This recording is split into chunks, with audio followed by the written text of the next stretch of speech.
Hello everyone, welcome back. Numerical ability की series में हमने रेशियो एंड प्रोपोर्शन के टॉपिक्स को डिस्कस कर रहे थे। रेशियो एंड प्रोपोर्शन का पार्ट 1 हम पहले ही पढ़ चुके हैं। आज हम पढ़ेंगे इसका पार्ट 2। तो हम आपको बता दें, हमने परसेंटेज पढ़ चुके हैं, प्रॉफिट एंड लॉस हम पढ़ चुके हैं। रेशियो एंड प्रोपोर्शन का आज हम पार्ट 2 पढ़ने वाले हैं। जैसे ही रेशियो एंड प्रोपोर्शन खत्म होता है तो फिर इसी क्रोनोलॉजी ऑर्डर में हम दूसरे भी टॉपिक्स पढ़ेंगे। उसके बाद हम परमुटेशन कॉम्बिनेशन पे भी जाएंगे, प्रोबेबिलिटी और मेंसुरेशन भी पढ़ेंगे। तो चलिए शुरू करते हैं आज की क्लास को। ओके, तो रेशियो एंड प्रोपोर्शन की पिछली क्लास में हमने ये पढ़ा था कि किस तरह से एडिशन और सब्ट्रैक्शन अफेक्ट करती है हमारे रेशियो को। उसके अलावा हमने ये भी पढ़ा था कि ए रेशियो बी अगर दी गई हमको और एक रेशियो बी रेशियो सी दी गई है तो उस केस में हम A ratio B ratio C कैसे निकालते हैं। ठीक है, और इसके अलावा ये भी दिया गया है, ये भी दिया गया है, और हमारे पास सी रेशियो डी अगर दिया गया है तो उस केस में हम A ratio B ratio C ratio D कैसे निकालते हैं। ठीक है, और वो निकालने की भी हमने दो तरीकों से किस तरह से हम निकाल सकते थे। ठीक है, तो वो भी हमने समझे थे। तो चलो शुरू करते हैं हम थोड़े बेसिक क्वेश्चन के साथ, जिससे आपका पिछली क्लास भी थोड़ी रिवाइज हो जाएगी। मान लो हमारे पास रेशियो दी गई है A:B, जो दिया गया है 3:4। ठीक है, और B:C दिया गया है हमारे पास 5:6, और हमको निकालना है A:B:C। ठीक है, तो हमने पिछली क्लास में यह पढ़ा था कि ऐसे क्वेश्चन कैसे करने हैं। हमको देखना है कि दोनों रेशियो में कौन सी चीज कॉमन है, तो हमारे पास B कॉमन आ जाती है। ठीक है, B हमारे पास कॉमन आ जाता है, और फिर हमने क्या करना होता है कि जो कॉमन वैल्यू है उसकी जो वैल्यू है वो बराबर होनी चाहिए। लेकिन हम देख सकते हैं यहाँ पे B 4 है और यहाँ पे 5 है। ठीक है, तो हम पहले तरीके में क्या करते हैं, पहले तरीके में हम करते हैं कि जो चीज जो कॉमन वैल्यू है, इस केस में B जैसे है, उसको हमने दोनों के रेशियो में बराबर करना है। ठीक है, तो हम क्या करेंगे कि यहाँ पे हम क्या करेंगे कि नीचे वाली जो कॉमन वैल्यू है उसको हम ऊपर वाले के साथ मल्टीप्लाई कर देंगे, मतलब यहाँ पे 5 से मल्टीप्लाई कर देंगे, और यहां से ऊपर वाली जो कॉमन वैल्यू है वो नीचे वाले रेशियो में मल्टीप्लाई कर देंगे, ताकि हमारी जो B है, जो कॉमन वैल्यू है, वो बराबर आ जाए दोनों रेशियो में। तो इससे क्या आएगा हमारे पास, इससे आ जाएगा जो A रेशियो B है वो हमारे पास बन जाएगा 5 3 15 और 5 4 20। इसी तरह से B रेशियो C हमारे पास बन जाएगा 20:24। तो अब हमारे पास आराम से निकल जाएगी A:B:C, वो निकल जाएगी 15:20:24, क्योंकि अब हमने B दोनों जगह बराबर कर दिया। ठीक है, हमने ये भी समझा था कि इसको हम दूसरे तरीके से भी कर सकते हैं, जिसको वर्टिकल मल्टीप्लाइकेशन मेथड बोलते हैं। तो वर्टिकल मल्टीप्लाइकेशन मेथड हम कैसे यूज करेंगे, हमारे पास A रेशियो B दी गई है 3:4, यही दी गई है ना, और हमारे पास इसमें क्या करते हैं हम कि दूसरी जो रेशियो है उसमें जो B की वैल्यू है, जो कॉमन वैल्यू है, उसको नीचे लिख देंगे, मतलब B के नीचे B की वैल्यू, ये जो 5 है ये B के नीचे आ जाएगा, है ना। अब 6 आएगा C, तो C यहां पे लिख देते हैं।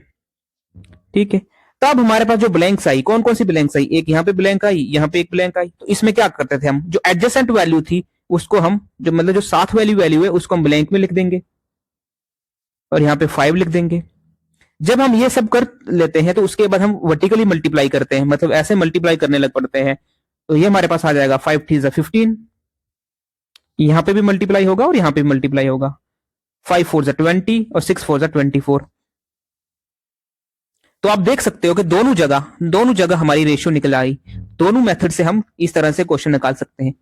चलो दूसरा क्वेश्चन निकालते हैं।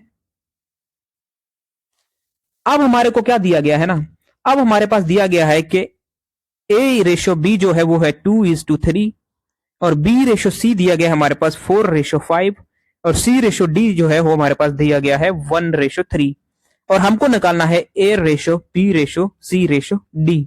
ठीक है, लगा दो वर्टिकल मल्टीप्लाइकेशन। वर्टिकल मल्टीप्लाइकेशन में क्या करेंगे हम, A रेशियो B को लिख देंगे जो है हमारे पास 2:3। अब यहां से B के नीचे B लिख देंगे, तो B के नीचे B लिखेंगे तो क्या आएगा, ये 4 है, ये वाली चीज आ जाएगी B के नीचे, और फिर वैसे ही C आ जाएगा, C यहां पे आ जाएगा। उसी तरह से आप C के नीचे ये वाली वैल्यू जो है 1 वो लिख देंगे, मतलब 5 के नीचे 1 आ जाएगा, और आगे हमारा D आ जाएगा जो 3 दिया गया है, ये चीज यहाँ पे हम D लिख देंगे।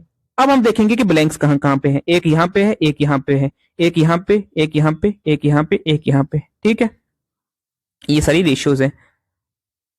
तो जब हमने ब्लैंक्स देख ली तो हम किस तरह से उनको फिल करेंगे, एडजेसेंट वैल्यू से, जो साथ वाली है, यहाँ पे 3 आ जाएगा, यहाँ पे 3 आ जाएगा, यहाँ पे 5 आ जाएगा, यहाँ पे 4 आ जाएगा, यहाँ पे 1 आ जाएगा और यहाँ पे 1 आ जाएगा। उसके बाद हम क्या करेंगे, इनको वर्टिकली मल्टीप्लाई कर देंगे। जो हमारे पास आंसर बन जाएगा 4 2 8 इंटू 1 8 आ जाएगा। यहाँ पे आ जाएगा 4 3 12, यहाँ पे आ जाएगा 5 3 15 और यहाँ पे आ जाएगा 5 3 15 3 45।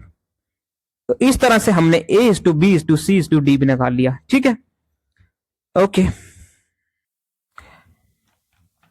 चलो आहिस्ता आहिस्ता हम स्टेप को बढ़ाते जाएंगे।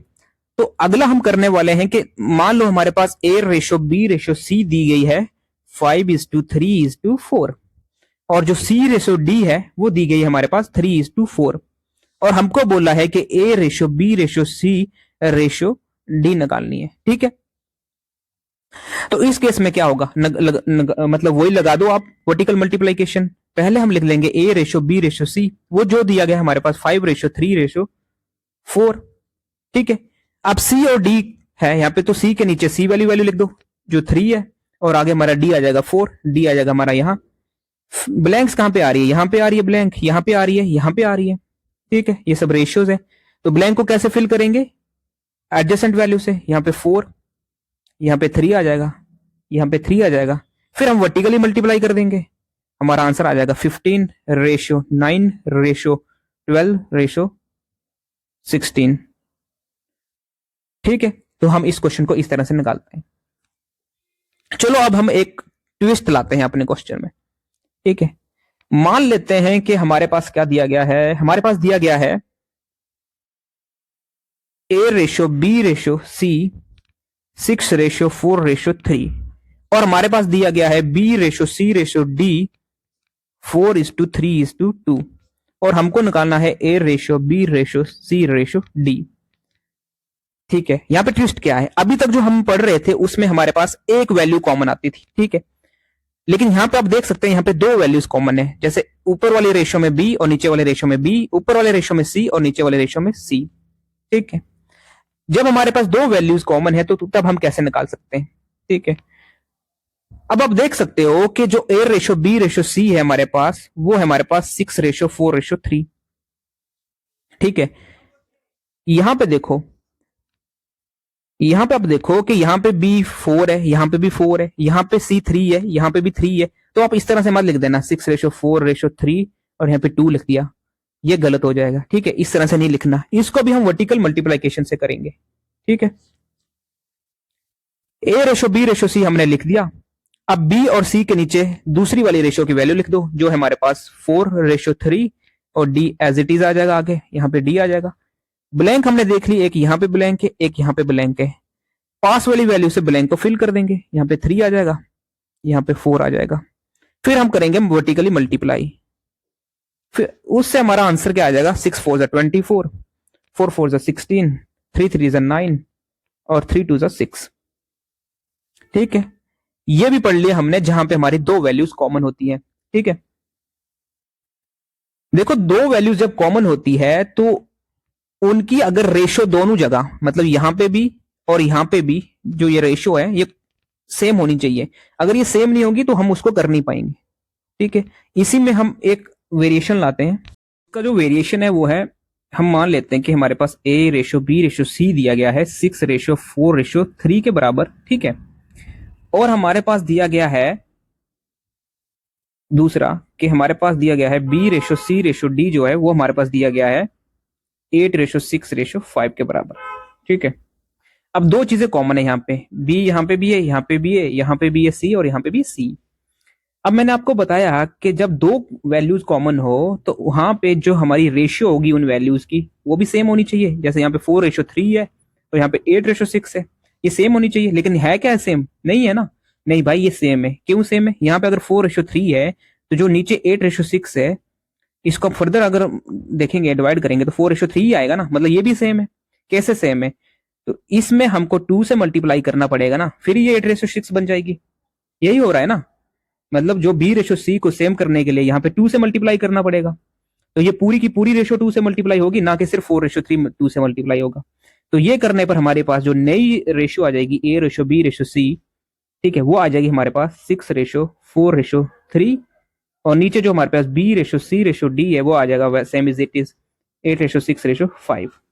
ठीक है, अब क्या करना, अब हमको वर्टिकल मेथड यूज करना है। लिख दो ए रेशो बी रेशो सी, वो कितना है हमारे पास 6:4:3।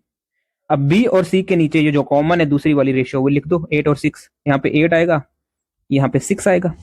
और डी कितना है 5, 5 लिख दो यहाँ पे, डी यहाँ पे ऊपर आ जाएगा। अब देखना ब्लैंक कहाँ पे, ये ब्लैंक है, ये ब्लैंक है, एडजेसेंट वैल्यू को ब्लैंक की जगह लिख देंगे। फिर हम वर्टिकली मल्टीप्लाई करेंगे, 6 3 18, 8 4 32, 6 3 18 और 5 3 15, यही आएगा ना, 6 3 18 8 32। ठीक है, तो इस तरह से हम भी निकाल सकते थे इसको। चलो एक और चीज समझते हैं हम, क्या समझते हैं कि हमारे पास ए रेशो बी रेशो सी दी गई है।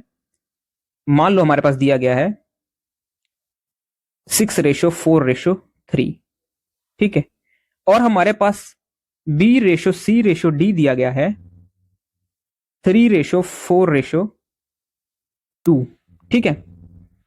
अब देखो बी सी कॉमन है यहां पे भी और यहां पे भी, इनकी रेशो देखो, यहां पे 4:3 है और यहाँ पे 3:4 है, क्या ये सेम है? नहीं है। यहाँ पे B4 है, यहाँ पे B3 है, यहाँ पे C3 है, यहाँ पे C4 है, ये कॉमन नहीं है। अब आप कुछ भी करो, चाहे यहाँ पे इसको 2 से मल्टीप्लाई करो या चाहे 3 से करो या नीचे किसी भी तरीके से मल्टीप्लाई करो, ये कभी भी जो रेशो है सेम नहीं आने वाली, समझ रहे हो?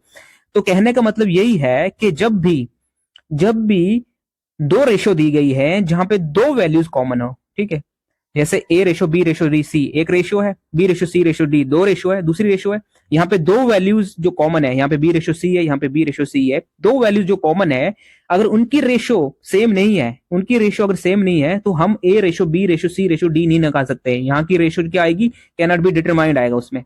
यहाँ पे ए ratio B ratio C ratio D जो है वो कैन नॉट बी डिटरमाइंड आएगा, ठीक है। तो ये सब था जो वेरिएशन लेके आया मैं, इसके अलावा देखते हैं। ओके, तो अब हम एक और चीज देखते हैं कि मान लो हमारे पास रेशो दी गई है 3:2, ए रेशो बी दिया गया 3:2 और हमारे पास दिया गया है सी रेशो ए प्लस बी 3:10 और हमको निकालना है ए रेशो बी रेशो सी, ठीक है।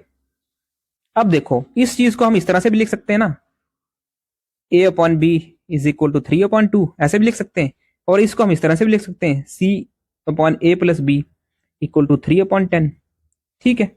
अब देखो यहाँ पे ए कितना है 3 है, बी कितना है 2 है, तो ए प्लस बी कितना आ जाएगा हमारा 3 + 2 5 आ जाएगा ना, ए प्लस बी 5 आ जाएगा। लेकिन यहाँ पे ए प्लस बी इक्वल टू 10 आ रहा है, ए प्लस बी इक्वल टू 10 आ रहा है ना, तो अगर यहाँ पे ए प्लस बी अगर 10 के बराबर है तो हमको यहाँ पे क्या करना पड़ेगा, 2 से मल्टीप्लाई करना पड़ेगा ना, तभी हमारा ए प्लस बी भी यहाँ पे 10 आएगा, ठीक है। इसका मतलब जो है ए हमारे पास 6 आ जाएगा और बी हमारे पास 4 आ जाएगा, ठीक है। सी तो हमारे पास 3 दिया ही गया है, तो सी हमारे पास कितना है 3 है, यही है। तो हम निकाल दिया हमने ए रेशो बी रेशो सी क्या आएगी, ए हमारे पास 6 है, बी हमारे पास 4 है, तो सी हमारे पास 3 है, तो ये बन जाएगा 6:4:3, ठीक है। चलो एक और क्वेश्चन देखते हैं। मान लो हमारे पास ए रेशो बी प्लस सी है हमारे पास 3:8 और हमारे पास बी रेशो ए प्लस सी दी गई है 2:9 के बराबर, ठीक है। हमको निकालना है A ratio B ratio C, ठीक। तो हम क्या करेंगे, अब इस चीज को हम इस तरह से भी ले सकते हैं, A upon B plus C equal to 3/8, और इस चीज को हम इस तरह से भी लिख सकते हैं, B upon A plus C equal to 2/9, यही ऐसे लिख सकते हैं ना। हाँ, तो इससे क्या पता चला, ए हमारे पास यहाँ पे 3 है, बी हमारे पास 2 है। अगर ए हमारे पास 3 है, बी हमारे पास 2 है, तो इसका मतलब क्या हो जाएगा कि जैसे यहाँ पे देखो बी प्लस सी यहाँ पे 8 है, बी प्लस सी अगर 8 है और बी हमारे पास 2 है, तो इसका मतलब सी कितना आ जाएगा 6 आ जाएगा ना।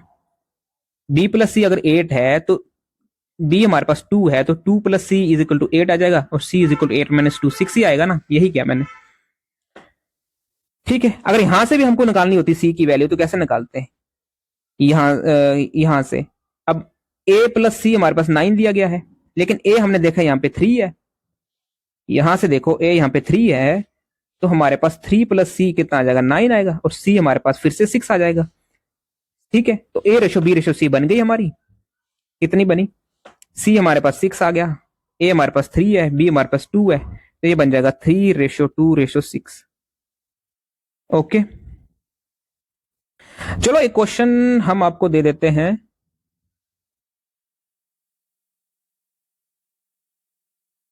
होमवर्क के लिए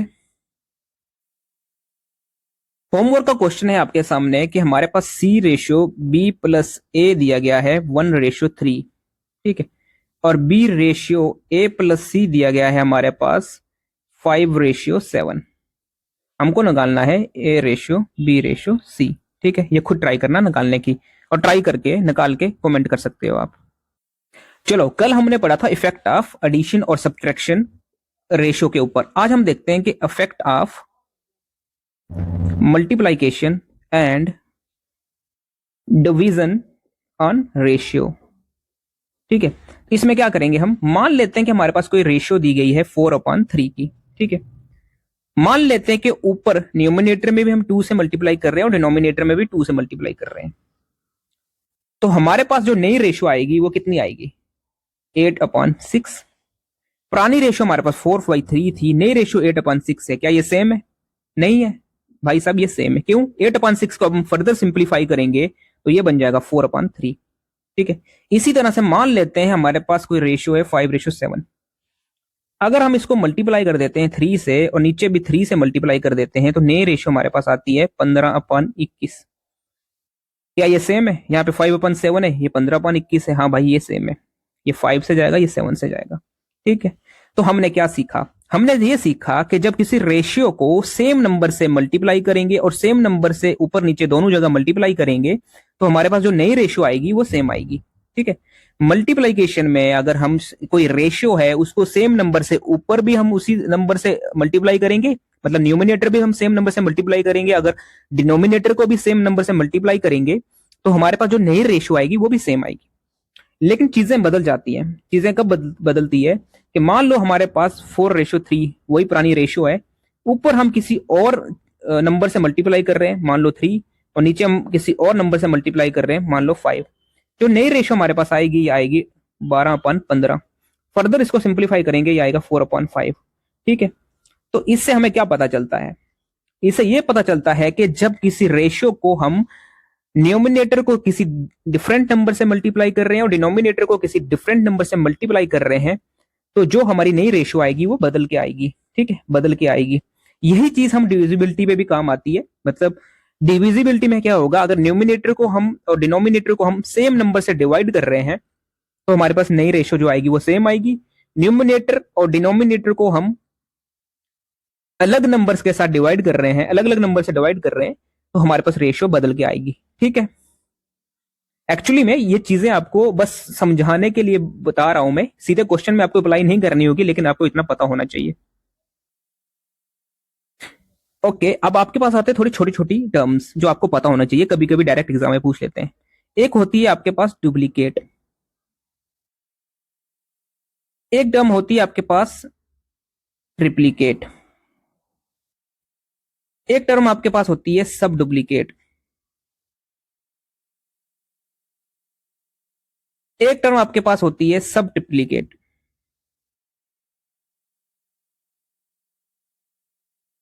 तो ये सब है क्या?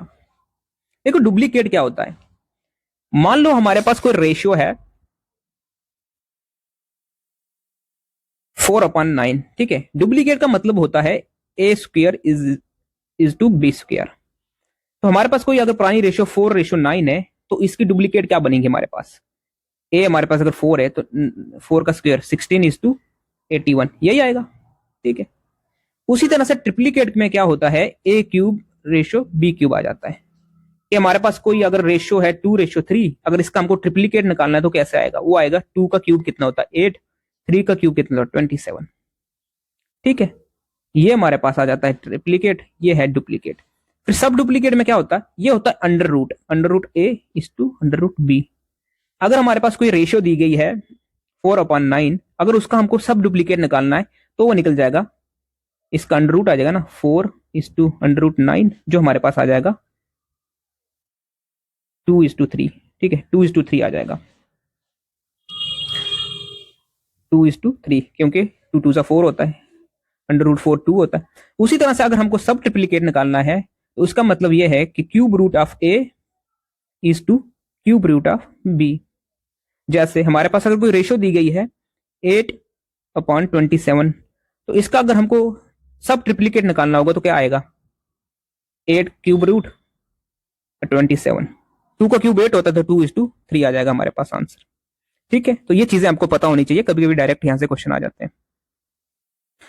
ठीक हो, अब आती है बारी प्रोपोर्शन की। किसकी आती है, प्रोपोर्शन की।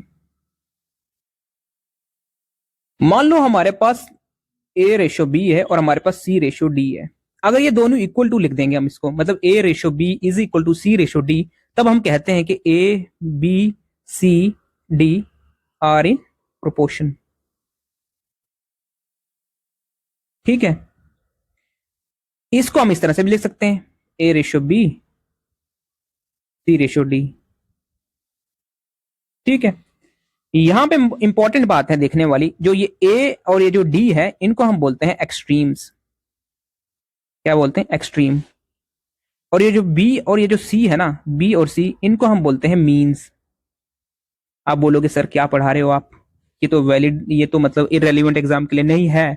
बहुत बार ऐसे क्वेश्चन बनते हैं आपको, अभी मैं आपको एक क्वेश्चन कराऊंगा ऐसा, जहां पे एक्सट्रीम्स और मीन्स की बात हो रही होगी। ओके, इसके अलावा हाँ, मैं आपको एक चीज बताना वाला था। मान लो हमारे पास कोई रेशियो A/B है, वो है 2/3।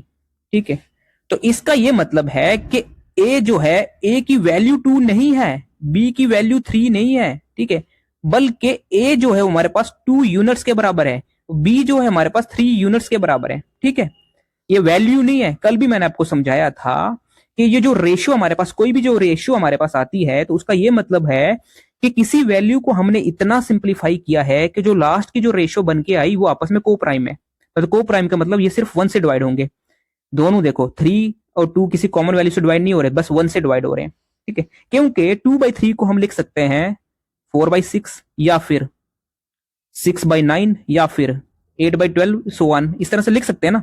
तो जो हम, हमारे पास जो भी रेशियो दी गई होगी, वो एक्चुअली में उनकी वैल्यू नहीं है, वो यूनिट्स हैं। ठीक है, इसलिए मैंने यहाँ पे 2 यूनिट बता दिया, 3 यूनिट बता दिया। ठीक है, ये आपको पता होना चाहिए, आपको ये चीज समझ में आनी चाहिए कि रेशियो जो है वो एक्चुअल में वैल्यू नहीं है, वो यूनिट्स हैं। देखो, जैसे ये क्वेश्चन है, क्या बोल रहा है कि 4 नंबर्स आर इन प्रोपोर्शन। अभी बताया, अगर 4 नंबर प्रोपोर्शन में कब होंगे, मान लेते हैं कि 4 नंबर वो जो है A/B ये प्रोपोर्शन में है, ऐसे लिख देंगे C/D। ठीक है, यही होता है ना। ओके, इसका मतलब यही हुआ ना कि A/B is equal to C/D। पीछे मैंने अभी बताया आपको। अब ये बोल रहा है कि the sum of the squares of the 4 number is 85। क्या मतलब, A² plus B² plus C² is equal to 85, ये बोल रहा है ये।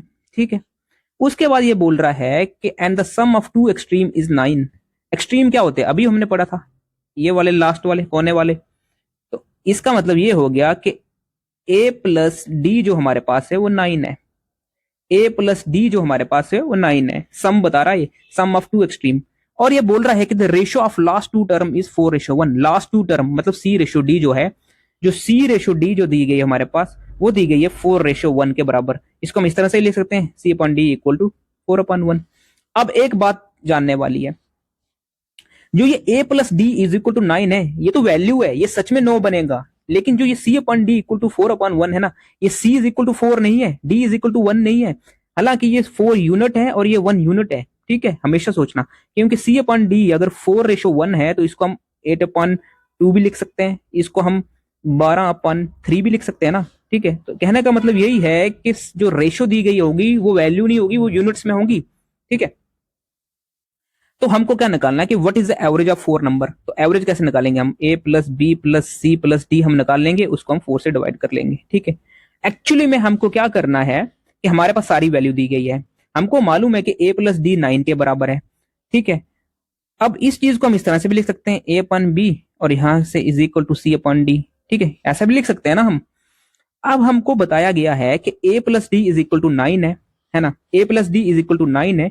और यहाँ पे C/D हमने देखा, जो C और D की रेशियो 4/1 है, यही है ना, और ये यूनिट्स में है। तो हम पहले क्या करेंगे, पहले इसकी वैल्यू मान लेते हैं कि C 4 है और D हमारे पास 1 है।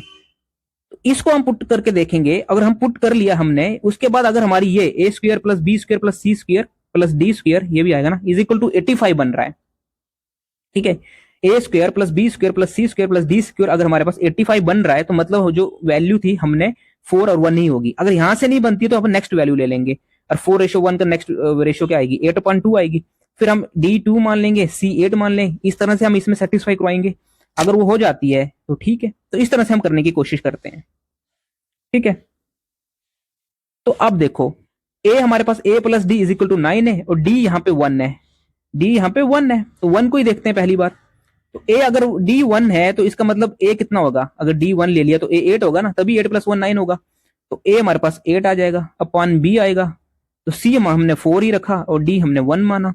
ठीक है, पहली बार हम डी की वैल्यू 1 मान के चल रहे हैं। अगर यहां से हमारी ये A square plus B square plus C square plus D square 85 satisfy हो रहा है तो मतलब हमारा आंसर यहीं से निकल जाएगा। जब हमने ये चीज की तो यहां से हमारी बी की वैल्यू क्या आ जाएगी, बी की वैल्यू हमारी यहां से आ जाएगी 2। अब बी की वैल्यू 2 आ गई, ए की वैल्यू हमारी कितनी आ गई, 8 आ गई। ए हमने 8, यहां से 8 आ गया, और सी हमारे पास 4 है और डी हमने 1 रखा है। तो इन सभी वैल्यूज को अगर हम स्क्वायर कर लेते हैं, अगर इनका हम स्क्वायर कर लेते हैं, इनका अब स्क्वायर कर लेते हैं तो कितना बन जाएगा, 8 का स्क्वायर प्लस 2 का स्क्वायर प्लस 4 का स्क्वायर प्लस 1 का स्क्वायर, ये करेंगे तो ये आ जाएगा हमारा 85। मतलब हमारा पहली ही बार जो हमने ये 4 अज्यूम किया, सी और डी को 1 अज्यूम किया, जो रेशियो हमने अज्यूम की, तो इसका मतलब यही है कि पहली ही बार अज्यूम करके हमारा वो आंसर आ गया है।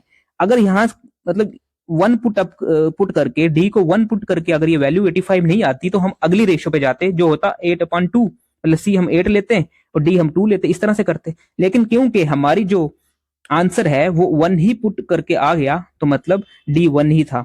समझ आ रही मेरी बात? तो दोबारा करने की कोशिश करते हैं इस क्वेश्चन को।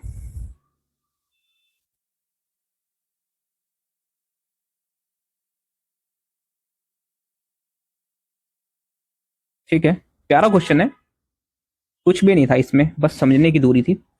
जैसे 4 नंबर्स दिए गए हमारे प्रोपोर्शन में, तो प्रोपोर्शन में कैसे आएंगे हमारे पास नंबर, A:B C:D। ठीक है, और हमारे पास इस चीज को हम इस तरह से भी लिख सकते हैं, A/B, इसको हम इस तरह से भी लिख सकते हैं, C/D। ठीक है, और इसको तो हम ऐसे भी लिख सकते हैं, A:B = C:D। इसको इस तरह से लिख दिया हमने। ठीक है, अभी हमने पीछे पढ़ा था। तो उसके बाद ये बोल रहा है कि the sum of squares of 4 number is 85, मतलब ए का स्क्वायर प्लस बी का स्क्वायर प्लस सी का स्क्वायर प्लस डी का स्क्वायर हमारे पास 85 है। ये दिया गया है एक चीज। फिर बोल रहा है कि सम ऑफ 2 एक्सट्रीम इज 9। एक्सट्रीम क्या हो गया, ए और डी, ए प्लस डी जो है वो 9 है। ये हमारी वैल्यू है, एक्चुअल में ये वैल्यू आने वाली है। और बोला है कि रेशियो जो लास्ट टर्म की है वो 4:1 है, मतलब लास्ट क्या है, सी और डी है। C/D हमारे पास 4:1 है। C/D भी लिख सकते हैं इसको, 4/1। ठीक है, ये जो है ये हमारे पास यूनिट्स हैं। फिर मैं बोल रहा हूँ ये जो है हमारे पास ये यूनिट्स हैं। A + D एक्चुअल वैल्यू है, लेकिन जो ये C/D जो रेशियो है, रेशियो हमेशा यूनिट्स में होती है। तो हमको क्या करना है, अब हमको C और D की वैल्यू 4 से शुरू करनी है और D 1 लेके चलना है।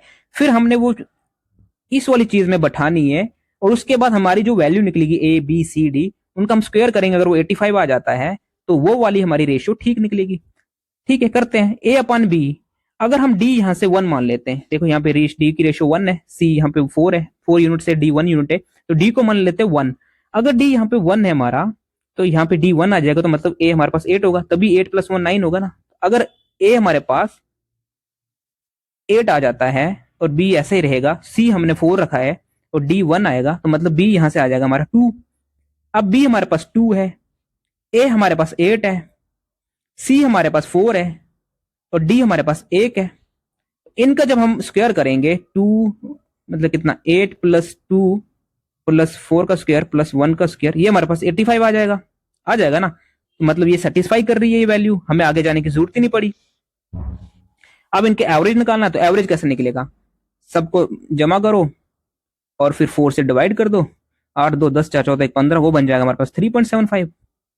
ठीक है, आई होप आपको ये समझ आ गई अभी बात, एक्सट्रीम वाली और मीन्स वाली। ठीक है, चलो न्यू क्वेश्चन करते हैं। कल भी इस टाइप का अपने क्वेश्चन किया था। देखो जो कल अपने समझा था वैसे ही है, बस ये वर्ड प्रॉब्लम है कि इसको हमने इंग्लिश में लिख दिया है और थोड़ा सा क्वेश्चन बना दिया, आपको घबराना नहीं है। If 2 numbers are in the ratio 4:7, इसमें 4:7 में है, देन द रेशियो बिकम्स 2:3। कह रहा है कि जो हमारे पास ओल्ड रेशो है, ओल्ड रेशो कितनी थी हमारी, ओल्ड थी हमारी 4:7, ठीक है, और नई रेशो जो हमारी बन जाती है वो बन जाती है 2:3, ठीक है। और नई रेशो कब बन जाती है हमारे पास 2:3, जब 18 ऐड होता है। तो कल भी मैंने आपको समझाया था, दो तरीके समझाए थे, एक रेशो बैलेंस करने का तरीका समझाया था और एक समझाया था क्रॉस प्रोडक्ट वाला तरीका। तो आप बोलोगे यार कि रेशो बैलेंस कब करनी है, क्रॉस प्रोडक्ट कब लगाना है। देखो क्रॉस प्रोडक्ट तो हर मेथड में लग जाएगा, लेकिन रेशो कब बैलेंस करनी है। देखो जब हमारे पास सेम नंबर दोनों तरफ ऐड हो रहा है, इसमें क्या हो रहा है, 18 is added to both the numbers, मतलब यहां पे क्या हो रहा है, 18 ऐड हो रहा है, 18 ऐड हो रहा है, और यहां पे भी 18 ऐड हो रहा है, ठीक है। जब दोनों नंबर्स में सेम चीज ऐड हो रही है तब हम रेशो को बैलेंस करते हैं। और रेशो को कैसे बैलेंस करते हैं, रेशो को कैसे बैलेंस करते हैं कि जो पुरानी रेशो है उसमें गैप कितना है, 4:7 है ना, इसमें गैप कितना है, 3 का है, और नए रेशो में गैप कितना है, 2:3 में 1 का गैप है। तो इसको बैलेंस कैसे करेंगे, इनको हम बैलेंस करेंगे कि जितना गैप पुरानी वाले का है उसको नए वाले गैप के साथ मल्टीप्लाई कर देंगे, मतलब पुरानी की वाली रेशियो को नए वाले गैप के साथ मल्टीप्लाई कर देंगे और नए वाली रेशियो को पुरानी वाले गैप के साथ मल्टीप्लाई कर देंगे, ठीक है। इससे हमारी ओल आ जाएगी, कितनी आ जाएगी, 4 1 4 और 7 1 7। न्यू जो रेशियो आ जाएगी हमारी वो कितनी आ जाएगी, 3 2 6 और 3 3 9। समझ आ रही है मेरी बात। अब देखो यहाँ पे गैप 3 है, यहाँ पे 3 है, मतलब रेशियो बैलेंस हो गई। रेशियो हमने बैलेंस क्यों की, क्योंकि सेम नंबर ऐड हो रहा था, both sides same number add हो रहा था ना। जब चीज सेम चीज ऐड हो रही है तो हमको रेशियो बैलेंस करनी होती है। अब देखो ओल्ड और पुराने में कितना का गैप आ गया, रेशियो तो बैलेंस हो गई। अब देखना कि गैप कितने का आ गया। और 4 और 6 का गैप होता है 2, 7 और 2 9 का गैप होता है 2। ये 2 यूनिट का गैप है ना, 2 यूनिट का गैप है। और ये 2 यूनिट का गैप कब आता है, जब इसमें हम 18 को ऐड करते हैं, मतलब यहाँ पे 18 ऐड हुआ है, यहाँ पे 18 ऐड हुआ है, इसका मतलब 2 यूनिट्स हमारे पास 18 के बराबर है, यही हुआ ना। तो 1 यूनिट हमारे पास कितने के बराबर होगा, 18/2। 1 यूनिट अगर 18/2 के बराबर है, मतलब 1 यूनिट हमारे पास 9 के बराबर आ जाएगा, ठीक है। अब हमको निकालना है the sum of 2 numbers is, sum निकालना है 2 नंबर्स का। अब देखो 1 यूनिट हमारे पास 9 के बराबर है, तो यहाँ पे 4 था, तो 4 कितने के बराबर होगा, 9 इंटू 4 36। उसी तरह से 7 कितने के बराबर होगा, 7 इंटू 9 इक्वल टू 63। इन दोनों को ऐड करेंगे हम तो बन जाएगा 99, ठीक है। आसान क्वेश्चन था ना, फिर से करवा रहा हूं मैं, आपका कॉन्सेप्ट ठीक होना चाहिए क्योंकि आपका बेस बना रहा है। रेशियो बैलेंस कब करनी है, क्रॉस प्रोडक्ट कब लगाना है, ये सब पता होना चाहिए आपको। फिर से करते हैं, है बहुत सिंपल लेकिन आपके दिमाग में घुस जाना चाहिए। कह रहा है कि दो नंबर है जिनकी रेशियो है 4:7, तो लिख देते हैं हम कि जो ओल्ड रेशियो है हमारे पास, जो हमारे पास ओल्ड रेशियो है वो है 4:7। अब कह रहा है कि नई रेशियो हमारी 2:3 बन जाती है, तो नई रेशियो हमारे पास बन जाती है 2:3, ठीक है। कब बनती है, जब 18 ऐड होता है बोथ द नंबर्स। और मैंने आपको बताया कि जब सेम चीज ऐड हो रही है तब हमको करनी है रेशियो बैलेंस।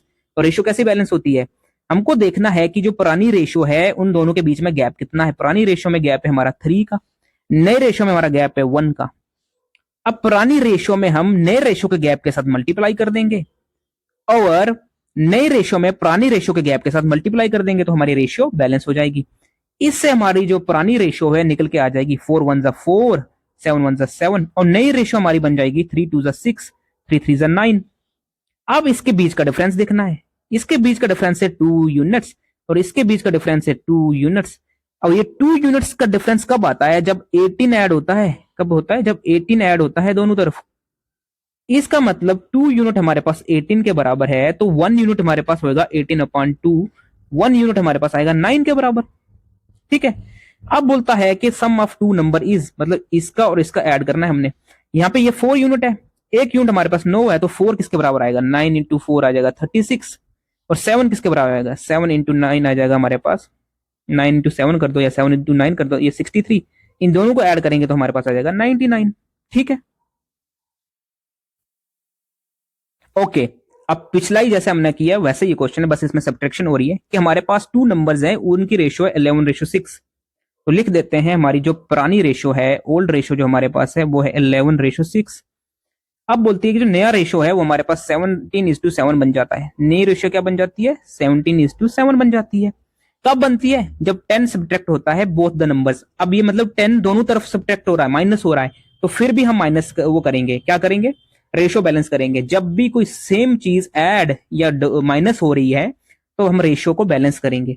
अब रेशियो को कैसे बैलेंस करेंगे, गैप देखते हैं, पुराने के बीच में कितना का गैप है 5 का, और नए के बीच में कितना का गैप है 10 का, यही गैप है ना। इसको फर्दर सिंप्लीफाई कर सकते हैं हम, क्योंकि ये 1 से डिवाइड हो जाएगा, ये 2 से डिवाइड हो जाएगा। समझ आ रही है मेरी बात। इसको हमने और आसान कर दिया। हालांकि आप इस तरह से भी कर सकते थे, इसको हम मल्टीप्लाई कर देते इस गैप से 10 और इसको कर देते 5 से, तो बात एक ही होती है। ये 2 से डिवाइड हो जाता है, ये 1 से हो जाता। ठीक है, बात तो एक ही है। तो ये 1 हो गया, ये 2 है। मतलब अब जो पुरानी रेशियो है उसको नई रेशियो के गैप के साथ मल्टीप्लाई करना है, और नई रेशियो को पुरानी रेशियो के गैप के साथ मल्टीप्लाई करना है, जिससे हमारी नई पुरानी रेशियो बन जाएगी 11 इंटू 2 22, 6 2 12, और नई रेशियो बन जाएगी हमारी 17:1 17 और 7:1 7। ठीक है, अब इनके बीच का गैप देखो, इसके बीच का गैप कितना है 5 यूनिट्स का, यहाँ पे भी 5 यूनिट्स है ना। तो ये 5 यूनिट्स का गैप कब बनता है, जब यहां से -10 हमारा ऐड सब्ट्रैक्ट हो रहा है, यही हो रहा है ना। इसका मतलब 5 यूनिट हमारे पास अगर 10 के बराबर है तो 1 यूनिट हमारे पास 10/5 विच इज इक्वल टू 2 के बराबर आ जाएगा। 1 यूनिट अगर 2 के बराबर है, पूछा क्या है कि then x is the product of both the number. ये जो x है वो प्रोडक्ट है बोथ द नंबर्स का, मतलब 22 इंटू 12, 22 यूनिट इंटू 12 यूनिट निकालना है हमको। अब 1 यूनिट 2 के बराबर है, तो 22 यूनिट कितने के बराबर हो गए, 22 इंटू 2 इक्वल टू 44, और 12 यूनिट कितनों के बराबर हो गए, 12 इंटू 2 इक्वल टू 24। इन दोनों को हम मल्टीप्लाई कर देंगे तो कैसे निकलेगा, 44 इंटू 24 कैसा आएगा, 44 को 20 से कर दो पहले, 880 आ जाएगा, और 44 को 4 से करेंगे हम तो 88 176 आ जाएगा। 6 8 7 15 8 1 9 1 10 1056 आ गया। ठीक है, पिछला जैसा हमने क्वेश्चन किया वैसे ही क्वेश्चन किया। मुझे लगता है अब इन दो क्वेश्चन के साथ आपको रेशियो बैलेंस करने का पता चल गया होगा कि हम रेशियो कब बैलेंस करते हैं। बैलेंस अब तभी करते हैं जब हम सेम नंबर को दोनों तरफ ऐड कर रहे हैं या हम माइनस कर रहे हैं, तो तब हमको रेशियो बैलेंस करनी होती है, और उसके साथ हम यूनिटरी मेथड के साथ हम क्वेश्चन आराम से निकाल सकते हैं। ओके, एक और क्वेश्चन, बहुत आसान और बहुत प्यारा क्वेश्चन है कि कह रहा है कि ratio of boys and girls की रेशियो दी है। लिख देते हैं हम कि ये हमारे बॉयज हैं और ये हमारी गर्ल्स हैं। इनकी रेशो दी गई हमारे पास 7:12, मतलब ये 7 है, ये 12 है। 7 यूनिट्स ही आएगा ना, मैं लिख नहीं रहा लेकिन आपको पता होना चाहिए 7 यूनिट्स है ना कि वैल्यू है। अब ये बोल रहा है कि क्लास में पूरे स्टूडेंट कितने हैं 456, मतलब टोटल स्टूडेंट हमारे पास 456 है। ठीक है, अब देखो बॉयज हमारे पास 7 यूनिट्स है, गर्ल्स हमारे पास 12 यूनिट है, तो टोटल हमारे पास कितने यूनिट्स आ जाएंगे, 7 + 12 इक्वल टू 19 यूनिट्स आ जाएंगे ना। ठीक है, ये 19 वैल्यू ने यूनिट्स है ना, आप समझ रहे हो बार बार, हाँ 19 यूनिट्स आ जाएंगे। अब 19 यूनिट्स की वैल्यू जो हमारे पास है वो है 456, यही है ना। तो 1 यूनिट की वैल्यू हमारे पास कितनी आ जाएगी 456 अपॉन 19। 19 हमारे पास टोटल बॉयज एंड गर्ल्स है, लेकिन क्लास में टोटल एक्चुअल में कितने हैं 456, क्योंकि ये तो 19 यूनिट्स हैं, तो 1 यूनिट आ जाएगा हमारे पास 456 अपॉन 19। ये बन जाएगा हमारे पास 2 38 7 6 4 24 बन जाएगा। इसका मतलब बॉयज हमारे पास पहले कितने थे, मल्टीप्लाई कर देंगे 24 से। अगर 1 यूनिट हमारे पास 24 है तो 7 यूनिट का कितना होगा, 7 × 24, इसी तरह से 24 से मल्टीप्लाई कर देंगे। 24 को 7 से करेंगे तो 168 आएगा, 24 को 12 से करेंगे तो कितना बन जाएगा, 24 10 से 240, 24 दिन 48, 288 बन जाएगा। ठीक है, हाँ। अब ये बोल रहा है कि what will be the new ratio if 21 more boys join the class. तो 21 मोर लड़के क्लास में ज्वाइन किए, तो लड़कों को ऐड कर दो यहाँ से, 819628 1 बन जाएगा, यहाँ 288 का 88 रह जाएगा।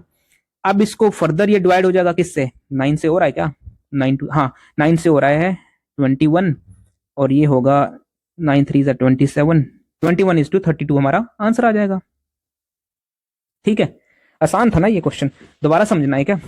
ठीक है, फिर से दोबारा समझा रहा हूं, दोबारा इसलिए कि आपके माइंड में बैठ ही जाए हम कर क्या रहे हैं, क्योंकि पिछली क्लास में मेरे को बोला गया था कि आप थोड़े एडवांस लेवल के क्वेश्चन समझा रहे हो, हमको बिल्कुल बेसिक पढ़ना है, तो ये बिल्कुल बेसिक लेवल के क्वेश्चन आ रहे हैं कि ratio of boys and girls. तो लिख दिया हमने बॉयज, हमने लिख दिया गर्ल्स, इनकी रेशियो है 7:12, यहाँ पे लिख दिया हमने 7:12। ये 7:12 रेशियो की वैल्यू हमेशा यूनिट्स में होती है, हमेशा यूनिट्स में होती है। और ये टोटल हमारे पास स्टूडेंट कितने हैं 456, मतलब जो बॉयज एंड गर्ल्स टोटल में है एक्चुअल में 456 है। इसका मतलब क्या होगा 7 यूनिट्स 7 यूनिट्स प्लस 12 यूनिट्स, ये यूनिट्स में जानबूझ के लिख रहा हूँ कि आपके दिमाग में बैठ जाए मैं कर क्या रहा हूँ। 7 यूनिट्स प्लस 12 यूनिट्स जो हमारे पास है वो बन जाता है 456 के बराबर। 19 यूनिट्स हमारे पास आ जाएगा 456। 1 यूनिट हमारे पास बन जाएगा 456 अपॉन 19 जो होता है 24 के बराबर।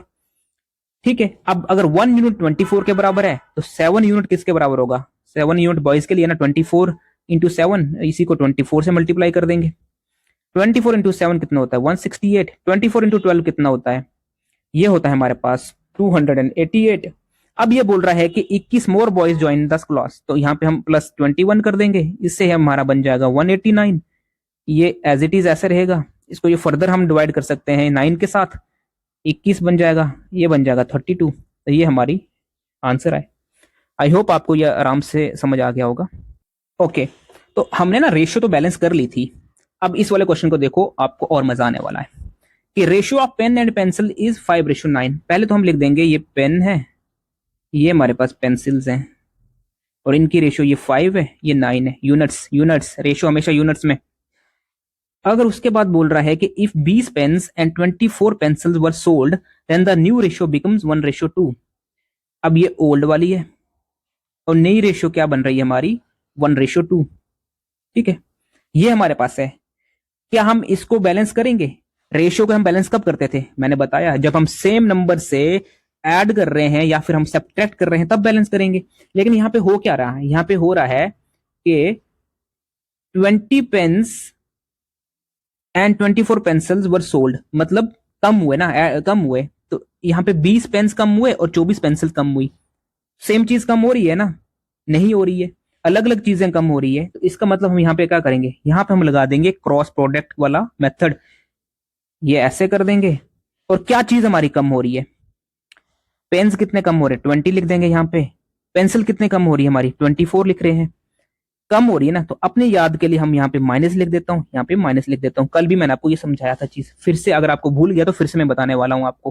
फिर ऐसे ये होगा। देखो हम करने क्या वाले हैं, पहले इनको क्रॉस प्रोडक्ट करते हैं। 5 2 10 बन जाएगा, 9 1 9 बन जाएगा। ठीक है, ये दो चीजें आ गई। यहां से हम क्या करेंगे?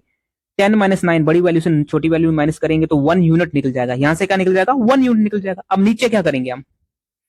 नीचे हम करेंगे 24 इंटू 24, ये वैल्यू लिख दो। 20 इंटू 2 40 लिख दो। ठीक है, ये हमने लिख दिया। दो वैल्यू आएंगी ना यहाँ पे नीचे, ये जो हम प्रोडक्ट कर रहे हैं यहाँ पे 24 इंटू 1 24, 22 40, ये लिख दिया। अब हमको बड़ी वैल्यू से छोटी वैल्यू माइनस करनी है या दोनों वैल्यू ऐड करनी है। कल भी मैंने आपको समझाया था, आज भी समझा देता हूं। कब? अगर हमारे पास दोनों साइड एडिशन हो रही है और दोनों साइड माइनस हो रही है, तब हम क्या करते हैं? तब हम करते हैं बड़ी वैल्यू से छोटी वैल्यू को माइनस। ठीक है, या फिर अगर एक साइड हमारा ऐड हो रहा है, एक साइड अगर माइनस हो रहा है और एक साइड माइनस हो रहा है और एक साइड ऐड हो रहा है, तब हम क्या करते हैं? तब हम दोनों वैल्यूज को ऐड कर देते हैं। ठीक है, जैसे इस केस में क्या, दोनों साइड माइनस हो रहा है। ठीक है, ये आपकी याद के लिए लिख रहा हूं, नीचे दोनों साइड माइनस लिख रहा हूं, आपको ये माइनस नहीं लिखना है। दोनों साइड माइनस हो रहा है, तो यहाँ पे क्या होगा? बड़ी वैल्यू से छोटी वैल्यू माइनस होगी। 40 माइनस 24 होगा ना, जो हमारे पास बन जाता है 16। अगर ये दोनों जगह ऐड भी हो रहा होता है, प्लस प्लस हो रहा होता, तब हम क्या करते? तब भी यही करते हैं हम, बड़ी वैल्यू से छोटी वैल्यू माइनस करते हैं। ये कल भी मैंने आपको बताया था। उसके बाद अगर यहां पे ये प्लस होता, ये माइनस होता, तब क्या करते हैं हम? तब हम इनको ऐड कर देते हैं, 24 प्लस 40 को ऐड कर देते हैं हम। ठीक है, उसी तरह से अगर यहां पे माइनस होता और यहां पे प्लस होता, तब हम क्या करते? तब हम करते फिर से हम इन दोनों को प्लस कर देते हैं। ठीक है, ये यही चार कंडीशन बनती है ना। ठीक है, तो आपको अब ये समझ आ गई होगी। तो हमने क्या किया? अभी हमने बड़ी वैल्यू से छोटी वैल्यू माइनस कर दी, क्योंकि दोनों जगह माइनस है। तो 24 माइनस 40 करेंगे तो 16, मतलब 1 यूनिट की वैल्यू आ जाएगी हमारी। 1 यूनिट इक्वल टू 16। ठीक है, अगर 1 यूनिट की वैल्यू हमारे पास 16 है, तो हमें बताया क्या है कि find initial number of pens.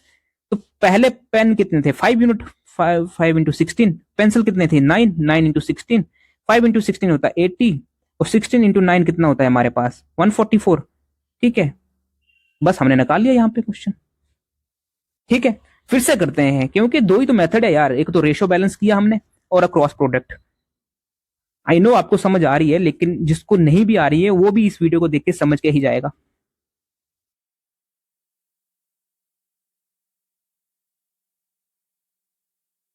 हमको पूछा है कि ratio of pen and pencil are in the ratio 5:9। हमने लिख दिया ये हमारे पास पेन है, ये हमारे पास पेंसिल्स हैं। इसकी रेशियो 5 है, इसकी रेशियो 9 है। यूनिट्स की बात कर रहा हूं, ये ओल्ड रेशियो की बात हो रही है। जो हमारी न्यू रेशियो है वो हमारे पास बन जाती है 1:2। ठीक है, अब हमको देखना है कि क्या रेशियो को बैलेंस करना है। कब करना होता है रेशियो को बैलेंस? अगर सेम चीज ऐड हो रही हो या सब्ट्रैक्ट हो रही हो। लेकिन यहाँ पे जो चीजें सब्ट्रैक्ट हो रही है, यहाँ पे 20 है, यहाँ पे 24 है, तो ये डिफरेंट है। जब डिफरेंट होती है तब हम क्या करते हैं? क्रॉस प्रोडक्ट करते हैं। ठीक है, क्या चीज हमें माइनस हो रही है? यहाँ पे 20 माइनस हो रहा है, यहाँ पे 24 माइनस हो रहा है। ठीक है, ऐसे होता है क्रॉस प्रोडक्ट।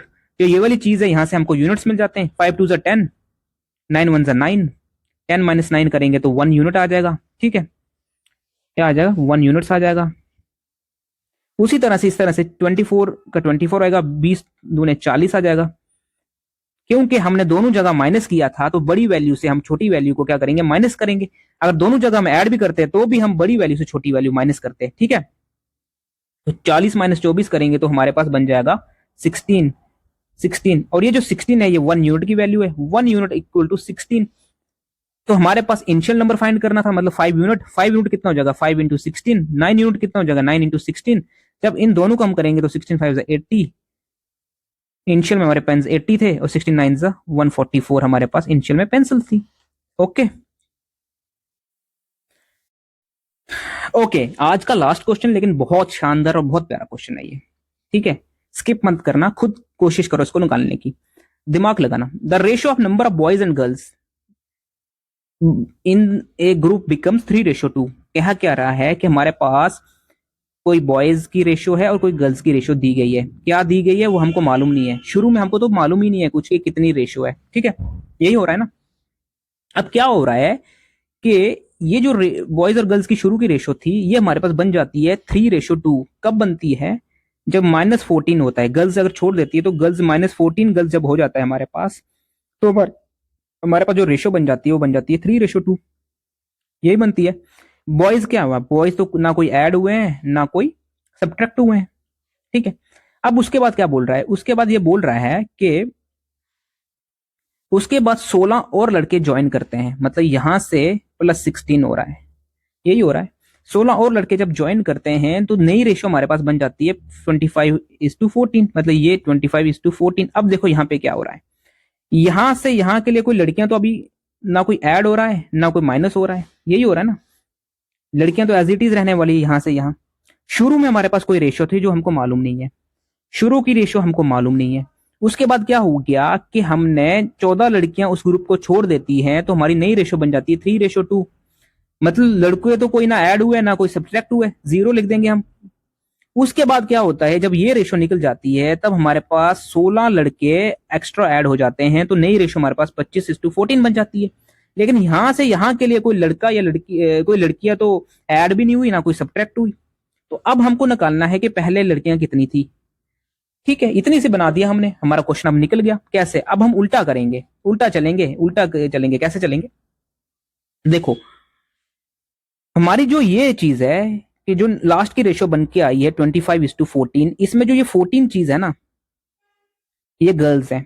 गर्ल्स में तो कुछ ऐड सब्ट्रैक्ट हुआ नहीं है, मतलब जो ये 2 है और ये जो 14 है ये आपस में बराबर होंगे। जो गर्ल्स यहाँ पे है वही गर्ल्स यहाँ पे है। तो 2 को 14 के बराबर बनाना है तो कैसे बनाएंगे हम? यहाँ पे हम 7 से मल्टीप्लाई कर देंगे। सिर्फ 2 को 7 से मल्टीप्लाई नहीं करना होगा, हमको ये पूरी रेशियो को 7 से मल्टीप्लाई करना पड़ेगा। यही हो रहा है। जब पूरी रेशियो को 7 से मल्टीप्लाई करेंगे हम तो यहाँ पे क्या बन जाएगा? हमारा हमारा ये वाली जो रेशियो थी ये बन जाएगी, ये 7 3 21, 7 2 14, यही बनेगा ना। ठीक है, अब देखो क्या हुआ। ये हमारे पास 21 है, ये हमारे पास 25 है। ठीक है, कितना गैप है? 4 यूनिट का गैप है। 4 यूनिट का गैप है ना, तो इसका मतलब ये 4 यूनिट का गैप कब आता है? जब 16 लोग ऐड होते हैं इसमें। तो 4 यूनिट हमारे पास अगर 16 के बराबर है तो 1 यूनिट किसके बराबर आएगा? 16/4, 4 के बराबर आएगा। ये हो रहा है ना हमारे पास। तो अगर 1 यूनिट 4 के बराबर है तो ये 21 जो हमने लिखा है ये किसके बराबर होगा? 24 इंटू 4, ये 84 के बराबर हो जाएगा। ठीक है, और ये 14 जो है हमारे पास, ये 14 इंटू 4 कर देंगे तो ये 56 है यहाँ पे। समझ आ रही है मेरी बात? ये जब अब देखो यहाँ हमने ये भी निकाल, ये तो हमको निकाल दिया, हमने ये निकाल दिया अब सारा। ठीक है, अब देखो ये जो 56 गर्ल्स है ना, ये यूनिट्स हैं, ये 56 जो गर्ल्स हैं ये कब बनी थी हमारी? जब हमने 14 गर्ल्स को निकाला था, इसका मतलब शुरू में गर्ल्स कितनी रही होंगी, 70, तभी 70 माइनस 14 56 आएगा ना, 70 माइनस 14 56 आएगा ना, तभी आएगा। ठीक है, यहाँ पे बॉयज कितने हैं, 84 है, तो 84 में कुछ हमने ना ऐड किया था ना माइनस किया था, तो 84 एज इट इज 84 आएगा। तो हमारे ओरिजिनल नंबर ऑफ गर्ल्स पूछे ग्रुप में, तो वो 70 हमने निकाल लिया यहाँ पे। ठीक है, क्वेश्चन कितना प्यारा था, समझ आ गई ना आपको, ये मैं समझा रहा हूँ आपको इसलिए खिचड़ी बन रही है, आपके सामने दिख रही होगी, लेकिन ये बहुत आसान है। ठीक है, बहुत आसान है ये चीज। चलो इसको एक बार और अच्छे तरीके से समझने की कोशिश करते हैं।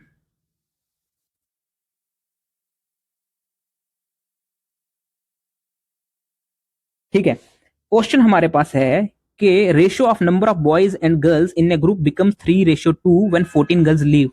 मतलब हमारे पास कोई बॉयज और गर्ल्स की रेशियो दी गई है। ठीक है, जो हमारे पास दी गई है, पहले हमारे पास पता नहीं था कि बॉयज कितने थे गर्ल्स कितने थे। ठीक है, लेकिन हमारे पास रेशियो बन जाती है 3:2 की जब हमारे पास -14 होता है। गर्ल्स अगर 14 हमारी निकल जाती है तो 3:2 बन जाते हैं। उसके बाद ये बोलता है कि 16 बॉयज ज्वाइन करते हैं तो नई रेशियो हमारे पास 25:15 बन जाते हैं। मतलब यहाँ पे अगर 16 बॉयज ऐड हो रहे हैं तो हमारे पास जो रेशियो बन रही है वो बन रही है 25:14। ठीक है, यहाँ पे गर्ल्स कितना, यहाँ पे बॉयज तो हमारी 0 ऐड हुए थे, यहाँ पे गर्ल्स कितने ऐड या माइनस हो रहे हैं, 0 हो रहे हैं ना। कहना का मतलब ये है कि ये जो ये वाली चीज है और ये वाली जो चीज है वो हमारी बराबर है। मतलब यहाँ पे जो गर्ल्स 2 यूनिट थी, यहाँ पे 14 है, तो ये बराबर है। तो इसमें क्या करेंगे, हम इस पूरी रेशियो को 7 से मल्टीप्लाई करना पड़ेगा, तभी 2 जो है यहाँ पे 14 बनेगा। गर्ल्स बराबर बनानी है ना हमने यहाँ पे भी, तो हम ये लिख देते हैं यहाँ पे। जब हम 7 से मल्टीप्लाई करेंगे तो 7 3 कितना होगा 21, और 7 2 बन जाएगा 14, और पुरानी रेशियो 25, नई रेशियो जो है 25:14 एज इट इज रहेगी। अब देखो ये वाली गर्ल और ये वाली गर्ल अब सेम हो गई है। अब समझो, अब 21 से 25 के बीच में जो डिफरेंस है ये कितना है, 4 का है, 4 यूनिट का डिफरेंस है। ये कब बनता है, जब हमारे पास 16 लड़के ऐड होते हैं। यही होता है ना, जब हमारे पास 16 लड़के ऐड होते हैं तब हमारे पास 4 यूनिट का डिफरेंस बन रहा है। तो 4 यूनिट अगर 16 के बराबर है तो 1 यूनिट कितना होगा, 1 यूनिट हो जाएगा हमारे पास 16/4 विच इज इक्वल टू 4। अगर 1 यूनिट हमारे पास 4 के बराबर है तो शुरू में यहाँ पे देखो 21 यूनिट्स कितना होगा हमारे पास, 21 इंटू 4 84 बन जाएगा ये, और 14 इंटू 4 56 बन जाएगा ये। ठीक है, अब देखो 56 कब हुआ था, 56 तब हुआ था जब 14 लड़कियों को माइनस किया हुआ था हमको। इसलिए जो शुरू में जब हमारी लड़कियां थी वो कितनी थी, 70 थी। 70 से अगर हम 14 माइनस करेंगे फिर ही 56 आएगा। 84 में हमने कुछ ऐड ना किया था ना कुछ हमने सब्ट्रैक्ट किया था, तो 84 का एज इट इज 84 रहेगा। ये हमारे बॉयज हैं, ये हमारे गर्ल्स हैं। ठीक है, तो शुरू में कितनी गर्ल्स थी, 70 थी। ठीक है, फिर तो इसी क्वेश्चन के साथ हम आज का लेक्चर खत्म करते हैं। अगर किसी प्रकार की कोई प्रॉब्लम आ रही है तो टेलीग्राम चैनल के ऊपर जो टेलीग्राम डिस्कशन ग्रुप का लिंक दे रखा है वहां पे आप जाके अपना डाउट्स पोस्ट कर सकते हो। थैंक यू, बने रहो। Thank you.